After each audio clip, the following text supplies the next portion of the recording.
Indian evidence act 1872 की section 9 के तहत बच्चों की शिनाख्त परेड कराई जाए और वीडियोग्राफी से या गुलाम हैदर को फिजिकली बुलाकर चालान देने से पहले तो दोस्तों कैसे हो आप। मैं उम्मीद करता हूँ आप सभी खैर व आफियत से होंगे और बहुत ज़्यादा खुश होंगे। दोस्तों आज मैं एक बार फिर से आपकी खिदमत में हाजिर हुआ हूँ गुलाम हैदर के ताल्लुक से एक बहुत बड़ी अपडेट को लेकर, जो कि दोस्तों मोमिन मलिक साहब ने बहुत खुलासा कर दिया है। तो दोस्तों मोमिन मलिक साहब ने कौन कौन से खुलासे किए हैं और किस 3 टॉपिक पर मोमिन मलिक साहब ने बात की है और क्या कुछ जानकारी दी है, वो सब कुछ आपको इस वीडियो के अंदर डिटेल्स के साथ बता दिया जाएगा। तो दोस्तों इस वीडियो को आप आखिर तक ज़रूर देखें ताकि आपकी जो जानकारी है वो आपको सही से जानकारी मिल जाए कि मोमिन मलिक साहब ने बताया है कि गुलाम हैदर यहाँ पर भारत में आ जाए, उसके लिए भारत सरकार से आपको अपील की है, अर्ज़ी की है और जो सीमा भगोड़ी का टेस्ट कराया जाए उसके बारे में कुछ मोमिन मलिक साहब ने बताया है। और जो 4 बच्चे हैं उसके बारे में मोमिन मलिक साहब ने बताया है कि वो पाकिस्तान जाएगी या नहीं जाएगी। तो जो दोस्तों ये सब कुछ डिटेल्स आपको मैं अभी वीडियो के अंदर बताने वाला हूँ। तो दोस्तों बहुत ही ज़्यादा इंटरेस्टिंग वीडियो होने वाली है, क्योंकि दोस्तों ये जो वीडियो है मोमिन मलिक साहब की आज तक की सबसे बड़ी और बहुत अच्छी खबर है। तो दोस्तों आप इस वीडियो में आखिर तक बने रहे। तो चलिए दोस्तों इस वीडियो को पूरा वॉच कर लेते हैं। हमने आज एक एप्लीकेशन SHO जेवर को, SHO रबूपुरा को, SSP गौतम बुद्ध नगर को और commissioner of police Gautam Buddh Nagar को दी है, जिसके अंदर गुलाम हैदर की तरफ से 3 मांगे हमने रखी है कि सेक्शन 161 CRPC के तहत हम सीमा गुलाम हैदर के खिलाफ, सचिन मीना के खिलाफ और नेत्रपाल के खिलाफ हम मुकदमा नंबर 159 रबूपुरा में जो section 120B foreigners act section 14 1946 के तहत जो दर्ज हुआ था, जो ये भारत में अवैध एंट्री की थी, तो हम उस मुकदमा में इन तीनों के खिलाफ गवाह बनना चाहते हैं। गुलाम हैदर इस मुकदमा में उनके खिलाफ गवाह बनना चाहते हैं और अपनी गवाही को वीडियो कॉन्फ्रेंसिंग के जरिए से इन्वेस्टिगेशन ऑफिसर को दर्ज कराना चाहते हैं। जब कोर्ट में ये ट्रायल चलेगा तो हम फिजिकली रूप से आकर के अपनी गवाही सीमा हैदर के खिलाफ कोर्ट में देंगे। दूसरा, सेक्शन 54A CRPC व इंडियन एविडेंस एक्ट 1872 की सेक्शन 9 के तहत चारों गुलाम हैदर के चारों बच्चों की शिनाख्त परेड कराई जाए, क्योंकि जिस वक्त सीमा हैदर को दिनांक 3/7/2023 को बल्लभगढ़ क्षेत्र के चंद्रावली नाला के पास से गिरफ्तार किया गया था और इन चारों बच्चों को सीमा हैदर से रिकवरी रबूपुरा पुलिस द्वारा किया गया था,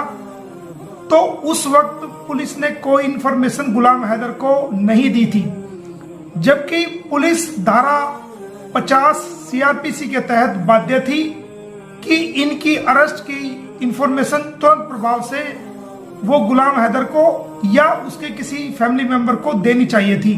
मगर इसमें कोई इंफॉर्मेशन नहीं दी गई और ना ही आज तक इन चारों बच्चों की शिनाख्त गुलाम हैदर से पुलिस ने करवाई है। जबकि इन चारों बच्चों की बीइंग ए बायोलॉजिकल फादर इनकी पहचान करवानी चाहिए थी और इनको शिनाख्त कराना चाहिए था कि क्या ये वही बच्चे हैं जो गुलाम हैदर के बच्चे हैं या पाकिस्तान से दुबई के रास्ते नेपाल होते हुए जो भारत में 4 बच्चों को लाया गया, या किसी प्रकार की अनहोनी उन बच्चों के साथ तो नहीं कर दी गई। आज तक गुलाम हैदर के सामने ये बच्चे नहीं लाए गए हैं, ना बातचीत कराई गई है और ना ही इनकी पहचान कराई गई है। जबकि 54A सेक्शन CRPC और सेक्शन 9 1872 भारतीय साक्ष्य अधिनियम इंडियन एविडेंस एक्ट इस बात की हमें इजाजत देता है कि इन बच्चों की शिनाख्त परेड कराई जाए, ताकि गुलाम हैदर इन बच्चों को पहचान सके कि हाँ ये उन्हीं के बच्चे हैं। तो हमने ये एक मांग रखी है। इसके अलावा तीसरी हमने एक मांग रखी है कि सीमा हैदर का नार्को टेस्ट, पॉलीग्राफ टेस्ट और ब्रेन मैपिंग टेस्ट या लाइट डिटेक्टर टेस्ट इसका करवाया जाए, ताकि ये सच्चाई दुनिया के सामने आ सके, सबको पता चल सके, हमारी जांच एजेंसियों को भी पता चल सके, हमारी भारत सरकार को भी पता चल सके और सारी दुनिया के लोगों को पता चल सके और गुलाम हैदर को भी इस बात सच्चाई का पता चल सके कि ये गुलाम हैदर के चारों बच्चों को अवैध रूप से दुबई होते हुए नेपाल के रास्ते में जो भारत में लेके आई है, उसकी असल वजह क्या थी। जो गुलाम हैदर के मकान को जो 18 लाख की कीमत का 2 साल पहले लेकर के सीमा हैदर को दिया था गुलाम हैदर ने, वो आनंद फानन में 12 लाख रुपए का बेच करके आई है। और गुलाम हैदर ने इसके खिलाफ पाकिस्तान में भी एक दरखास्त पुलिस डिपार्टमेंट में दी हुई है।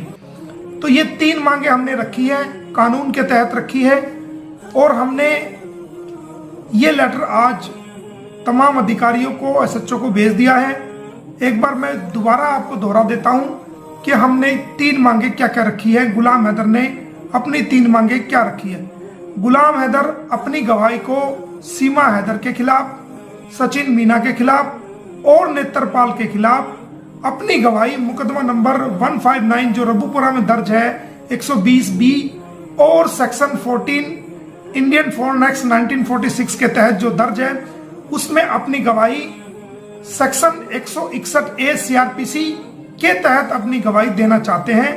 और वो गवाह बनना चाहते हैं इस मुकदमा में। तो आज इस बारे में पुलिस को लिखा गया। दूसरी बात कि सेक्शन 54A CRPC और इंडियन एविडेंस एक्ट 1872 की सेक्शन 9 के तहत बच्चों की शिनाख्त परेड कराई जाए और वीडियोग्राफी से या गुलाम हैदर को फिजिकली बुलाकर चालान देने से पहले पहले उन बच्चों की शिनाख्त परेड कराई जाए और उन बच्चों की पहचान कराई जाए, क्या ये गुलाम हैदर के ही बच्चे हैं। और ऐसा हमें सेक्शन 54A CRPC और इंडियन एविडेंस एक्ट 1872 की सेक्शन 9 ऐसा करने के लिए हमें अधिकार देती है। तो हमने शिनाख्त परेड के लिए भी पुलिस को कहा है और साथ ही हमने जो तीसरी मांग रखी है कि सीमा हैदर का narco test, polygraph test, brain mapping test और लाई डिटेक्टर टेस्ट में से भी जिससे सच्चाई सामने आ सके वो टेस्ट कराया जाए ताकि सबको पता चल सके कि सच्चाई क्या है। तो गुलाम हैदर इस मामले में सीमा हैदर के खिलाफ, सचिन मीना के खिलाफ और नेत्रपाल के खिलाफ गवाह बनना चाहते हैं और अपनी गवाही देना चाहते हैं ताकि सीमा गुलाम हैदर को सख्त से सख्त सजा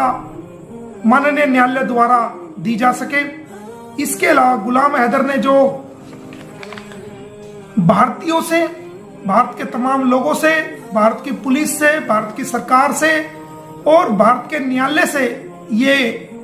उम्मीद लगाई है और गुजारिश की है इस लेटर के माध्यम से, इस शिकायत के माध्यम से कि मुझे भारत की न्याय व्यवस्था पर, भारत के लोगों पर और भारत की पुलिस पर पूरा भरोसा है कि वो मुझे इंसाफ दिलाएंगे। और उसने रिक्वेस्ट की है भारत सरकार से, भारत की पुलिस से, भारतीय न्यायालय से कि उसे इंसाफ दिलाया जाए।